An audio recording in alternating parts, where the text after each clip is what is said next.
السلام عليكم ورحمة الله وبركاته. ازيكم أحبابي؟ اللهم صل وسلم وبارك على سيدنا محمد وعلى آله وصحبه وسلم. إن شاء الله النهاردة هنعمل مع بعض الفشة.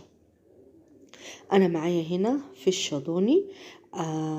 هنعرف دلوقتي الفشة الضاني تعرفي ازاي أي فشة، مش الفشة الضاني بس، تعرفي ازاي اللي هي منفوخة، عشان في جزارين ما عندهمش ضمير وبيضحكوا علينا ويقولوا لنا الفشه صبحه ومش صبحه، ويطلعوا نافخينها ميه او هوا. الفشه الضاني طبيعي بتبقى صغيره، ماشي. دي فشاية ضاني. تخلي بالك لو لقيتيها منفوخة هتلاقيها كبيرة عن كده كمان، وهتلاقيها ساعات بينفخوها هوا وساعات بينفخوها مية. يعني المية بتبان ليه؟ لانها بتقعد تنقط مية كتير، ولو جبتيها سلقتيها بت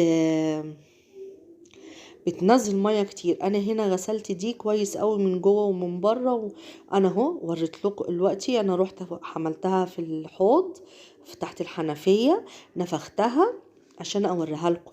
كده كده لو جبتيها بالشكل ده كده ولقيتيها بالشكل ده هتعرفي ان على طول ان هي منفوخه. هتلاقيها رخوه من جوه، دوستي عليها كده هتلاقيها رخوه، زي يعني زي البالونه كده. ماشي يا حبايبي. انا بجيبها اغسلها كويس جدا جدا جدا بالميه، بحط الحنفيه في الزور واغسلها كويس واشطفها كويس عشان بتنزل حق الدم والحاجات الحاجات دي. انا معايا هنا حله ميه على البوتاجاز، انا هاخدها غلوتين بس كده تنزل الحاجات اللي فيها في الميه، وهدلق الميه اغيرها واحطها في ميه تانية نظيفه اسلقها. يعني انا هعملها مرتين في الميه زي ما انتوا شايفين كده حبايبي اهي.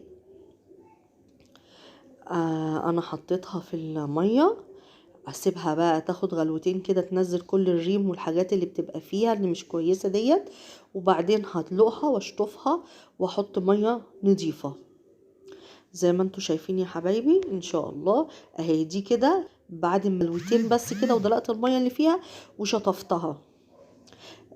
زي ما انتوا شايفين ده كده الحجم الطبيعي بتاع الفشاية الضاني، يعني بتشد عنها سنة بسيطة زي ما انتوا شايفين كده. ان شاء الله نتعلم مع بعض وتجربوا الطريقة وتعجبكم، وما تنسوناش من اللايك والشير والاشتراك وتفعيل الجرس ليصلكم من قناتي كل جديد، فضلا وليس امرا احبابي. كده انا معايا مية على البوتاجاز اهي، حاطه فيها ورق لورا وبصل وحبهان وفلفل اسمر وورق لورا. خلاص اتسلقت اهيت، بسم الله ما شاء الله استوت اهي معايا زي ما انتوا شايفين. هقطعها بقى، هي بتتسلق بحالها بتتقطع بعد ما بتتسلق اهو. انا بقطع كده هقطعها كلها زي ما انتوا شايفين شرايح، ماشي. عايزة بقى تعملي معاها بصل، يعني تقطعي البصل وتاخديه تقلبتين كده تكرمليه شوية، مش هياخد لون بس يدبل يعني، وفلفل حامي وطماطم وكده زي ما انت عايزة. بس انا النهاردة عاملاها زي بتاعة المصمت كده، يا دوبك بس مشوحة بملح وفلفل اسمر زي ما انتوا شايفين كده حبايبي. اللهم صل وسلم وبارك على سيدنا محمد وعلى اله وصحبه وسلم. زي ما انتم شايفين اهو انا قطعتها شرايح اهيت. معايا بقى ايه الطاسه على البوتاجاز، هنروح نعملها على البوتاجاز سوا ان شاء الله باذن الله. تعجبكم الطريقه وتعملوها وتقولوا لي رايكم في التعليقات الحلوه بتاعتكم. اللهم صل وسلم وبارك على سيدنا محمد وعلى اله وصحبه وسلم.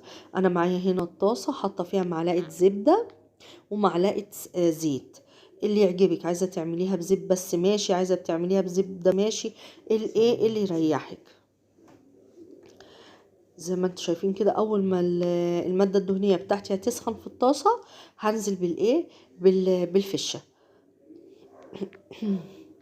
اللهم صل وسلم وبارك على سيدنا محمد وعلى اله وصحبه وسلم. سبحان الله وبحمده سبحان الله العظيم.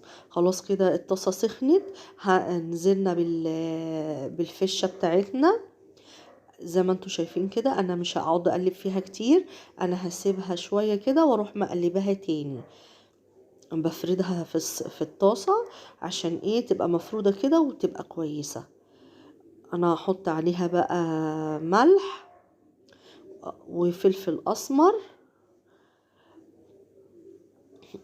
عايزة تحطي شطة، عايزة تقطعي فلفل في الوقت ده، فلفل شطة، فلفل حامي. وحطيت السبع بهارات وايه، وهقلبها بقى كويس عشان التوابل ايه تاخد وتدي معاها يعني، زي ما احنا شايفين كده. بسم الله ما شاء الله، اللهم بارك. حاجة في منتهى الجمال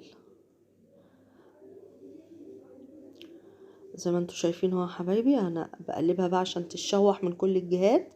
وادي شكلها بعد ما استوت وخلصت معانا. هي مستوية في السليق، احنا يا دوبك بس بنشوحها تاخد لون على البوتاجاز. زي ما انتوا شايفين اهو مستوية وزي العسل. احنا بقى بنعمل ايه، نحط طبق كده فيه حبة ملح وفلفل اسمر وكمون وشطة، ترشي عليها بقى وانتي ايه بتاكليها. عايزة تعملي جنبيها سلطة طحينة ماشي، ترشي ماشي. يا رب الوصفة تعجبكم، متنسوناش من لايك وشير.